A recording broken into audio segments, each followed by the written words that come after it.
Here's the deal. Some people look at this chart and say, that's a social drinker. Other people look at that chart and say, there's no way I could possibly consume that much alcohol. And that's my point. The BAC chart is nothing more than a hypothetical guide. You know what you could do? If you could just post right in your entrance to your establishments, a great big poster of the BAC chart. You got scales there. Your guests walk in, they step on the scales, you walk over, look how many drinks they can have, write that number to post-it note, slap it on their head, send them on in. Because other things will factor into the absorbency rate of alcohol that the BAC chart does not consider, such as, were they drinking before they came in? How fast are they drinking? What are they drinking? How has that drink been mixed? Is it a warm or is it a cold beverage? Are they hungry? Are they dieting? What is their emotional state? Your emotions will change the chemistry of your body at any given point in time during the day. People are tired, depressed. They will come down with feel the effects of the alcohol faster than someone who's in a very good mood and maybe very angry. Tolerance, that's huge. There's some people out there who are professional alcoholics. I personally know some people who could literally take a breathalyzer, blow into a breathalyzer, you'd be looking at them going, how are you standing? I know some people, one drink, good night, Irene. Medication and alcohol. Obviously, pain pills and alcohol, not so much. But then you break it down to something as simple as over-the-counter cold medicine. You ever had a bad head cold? And you take that cold medicine and get through the day, and after work you have yourself a drink and you're thinking, wow. Drugs and alcohol. Cocaine and alcohol. It increases the heart rate and affects coordination and attitude. Marijuana and alcohol slows reaction time considerably. Caffeine and alcohol creates a false sense of sobriety and insomnia. Prescription medicines combined with alcohol consumption may be deadly. Analgesics, painkillers, cold remedies, or cough medicine increases the effects of the alcohol. Energy drinks and alcohol are a dangerous mix. Medical and scientific research suggests that combining alcohol and stimulants found in energy drinks such as caffeine, guarana, and taurine might increase the rate of alcohol-related injury and risky behavior. When people drink alcohol in energy drinks, it makes them feel less drunk than they are. With this false sense of sobriety, they're more likely to take risks they would not normally do. A leading study by the Wake Forest University School of Medicine and researchers at the University of Florida found students who consumed alcohol with energy drinks were twice as likely to be injured, twice as likely to require medical attention, and twice as likely to ride with an intoxicated driver. They have a tendency to leave the bars later at night and consume more alcohol than normal. Not only does combining alcohol and energy drinks cause behavior that is outside of the scope of the drinker, but health concerns are another factor to be aware of. For example, in Philadelphia, a 19-year-old young man with chest pains and shortness of breath had a heart attack usually associated with a cocaine overdose. Because of this, you might want to limit the amount of cocktails you serve that are mixed with energy drinks. Amphetamines and alcohol creates forgetfulness, causing the person to take more of the drug, which can cause an overdose. Over-the-counter sleeping pills combined with alcohol can cause death.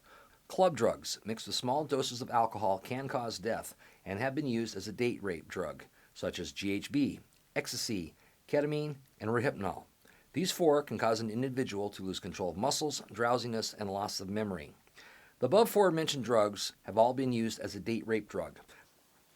Be aware that drink tampering does occur. The drugs are slipped into drinks when the target individual is distracted or leaves a drink unintended. The drugs may cause deep sedation, respiratory distress, blackouts, forgetfulness, and make sexual assault more likely. There is no unusual taste or look to a drink contaminated by any of these drugs. Drug manufacturers have responded to this by making Rohypnol turn blue when placed in drinks. GHB turns drinks cloudy. However, these drugs can be obtained off the regular market with the old formulations. Be aware of any suspicious activities when someone might have placed a drug in an unintended drink or in a drink when someone else is distracted. If you suspect drink tampering, remove the tampered drink with the pretext of bringing a fresh drink, alert management, and offer assistance. Also, you need to be aware of those with disabilities or those who have an illness. An illness or disability can be mistaken for intoxication. It can be very embarrassing to both parties. Examples of this could be someone who had a stroke, diabetics, they've had an injury of some kind, a surgery, cerebral palsy, multiple sclerosis. Even a head cold can cause people to come across as being intoxicated. Look for medical alert jewelry, as some who have possible life-threatening problems need to wear the jewelry to alert medical professionals. Alcohol poisoning. Alcohol depresses nerves that control involuntary actions such as breathing and the gag reflex, which prevents choking. A fatal dose of alcohol will eventually stop these functions. It is common for someone who consumed excessive alcohol to vomit. Since alcohol is an irritant to the stomach, there is also the danger of choking on vomit, which could cause death by asphyxiation in a person who is not conscious because of intoxication. Here are the signs and symptoms of alcohol poisoning: mental confusion, stupor, coma, or the person cannot be roused, vomiting, slow breathing, fewer than 8 breaths per minute, irregular breathing, 10 seconds or more between breaths, hypothermia, which would be low blood temperature. They'll have a bluish skin color or a paleness. If you suspect someone has alcohol poisoning, know the danger signals. Do not wait for all symptoms to be present. Do not leave a person who passes out to sleep it off. Be aware that a person who has passed out might die. If there is any suspicion of an alcohol overdose, call 911 for help. Do not try to guess the level of drunkenness. If they look like they need help, they need help. For those under 21, if you call for medical assistance and help with the investigation, you'll be granted immunity from criminal prosecution. If alcohol poisoning goes untreated, well, the victim may choke on his or her own vomit. The breathing slows, becomes irregular, or stops. Heart beats irregularly or stops. The hypothermia may occur. Hypoglycemia, too little blood sugar, leads to seizures. Untreated severe dehydration from vomiting can cause seizures, permanent brain damage, or death. Note, binge drinking, the consumption of 5 or more drinks in a row by men or 4 or more drinks in a row by women within a 2-hour period, is especially dangerous because the victim can ingest a fatal dose of alcohol before becoming unconscious. What you as a server want to do, you want to slow up how fast the alcohol can actually absorb into that person's bloodstream. There's 3 ways you can actively participate in this. One is with time. You simply pace your service.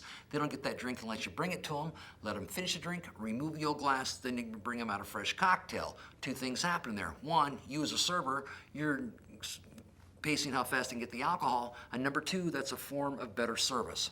When you drop that check, the end of that dining experience, that check and a couple glasses of water is all that needs to be left on that table. All the other flatware, plateware, stemware needs to be pulled. The second way to slow up the alcohol absorbency rate is with get your guests to drink something besides alcohol. An alternate beverage, juices, sodas, coffee. Water's your best ally for the pure simple fact they will drink it.